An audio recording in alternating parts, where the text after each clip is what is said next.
नमस्ते दोस्तों, आज हम बात करेंगे एक ऐसे इन्वेस्टमेंट ऑप्शन के बारे में जो बहुत ही सेफ और प्रॉफिटेबल हो सकता है। वो है सिप। सिप का मतलब है सिस्टमैटिक इन्वेस्टमेंट प्लान।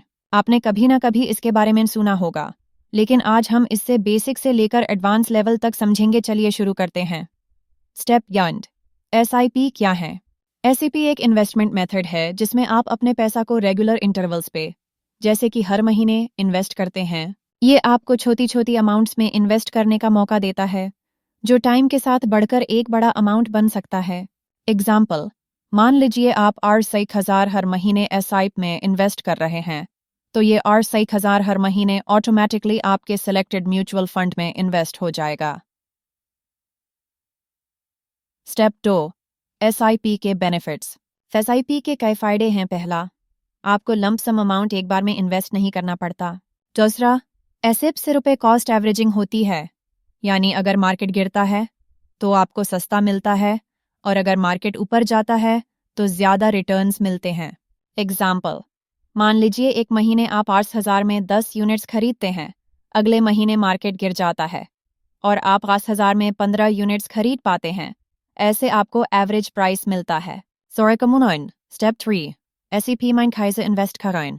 SIP में इन्वेस्ट करने के लिए आपको एक म्यूचुअल फंड सेलेक्ट करना पड़ता है। आजकल आप SIP ऐप्स या ऑनलाइन प्लेटफॉर्म से इजीली स्टार्ट कर सकते हैं। आपको बस अपना अमाउंट डिसाइड करना है और म्यूचुअल फंड चूज करना है। आपको अपनी रिस्क टॉलरेंस के हिसाब से म्यूचुअल फंड चूज करना होगा। जैसे अगर आप रिस्क लेने के लिए रेडी हैं तो इक्विटी म्यूचुअल फंड्स चूज कर सकते हैं, और अगर आपको सेफ इन्वेस्टमेंट चाहिए तो debt mutual funds. Step 4। SIP का ड्यूरेशन। SIP का ड्यूरेशन आप खुद डिसाइड करते हैं। आप शॉर्ट टर्म 1-3 ईयर्स या long term 5-10 years SIP choose कर सकते हैं। अगर आप लॉन्ग टर्म इन्वेस्ट करते हैं तो आपको ज़्यादा रिटर्न्स मिलने की संभावना होती है। एग्जाम्पल, अगर आप 10 साल तक SIP करते हैं तो मार्केट के फ्लक्चुएशंस के बाद भी आपको अच्छी रिटर्न्स मिल सकती हैं। स्टेप 5। SIP में किस तरह का रिटर्न मिलता है? SIP में रिटर्न्स मार्केट के परफॉर्मेंस पर डिपेंड करते हैं, लेकिन याद रखिए रिटर्न्स गारंटीड नहीं होते। आपको अपने इन्वेस्टमेंट्स को टाइम देना पड़ता है। एग्जाम्पल, अगर आप R5000 SIP करते हैं और एनुअल रिटर्न रेट 12% है, तो 5 साल बाद आपका 5000 का SIP 3 लाख तक हो सकता है। स्टेप 6। SIP का एडवांस्ड कॉन्सेप्ट। अब बात करते हैं SIP के एडवांस्ड कॉन्सेप्ट की। SIP में आपको कंपाउंडिंग का फ़ायदा मिलता है, यानी जो रिटर्न्स आपको मिलते हैं उन पे भी आपको फ्यूचर में रिटर्न्स मिलते हैं। ये लॉन्ग टर्म इन्वेस्टमेंट के लिए एक पावरफुल टूल है। एग्जाम्पल, अगर आप 20,000 SIP कर रहे हैं और उस पे 10% एनुअल रिटर्न मिल रहा है, तो 5 साल बाद आपको जो 20,000 मिलेगा उस पे भी इंटरेस्ट मिलने लगता है। इसलिए लॉन्ग टर्म SIPs काफ़ी प्रॉफिटेबल होते हैं। स्टेप 7। SIP में मिस्टेक्स से कैसे बचें? SIP में कुछ कॉमन मिस्टेक्स हैं जिनसे आपको बचना चाहिए। पहला, SIP को छोटे टाइम पीरियड के लिए इन्वेस्ट करना।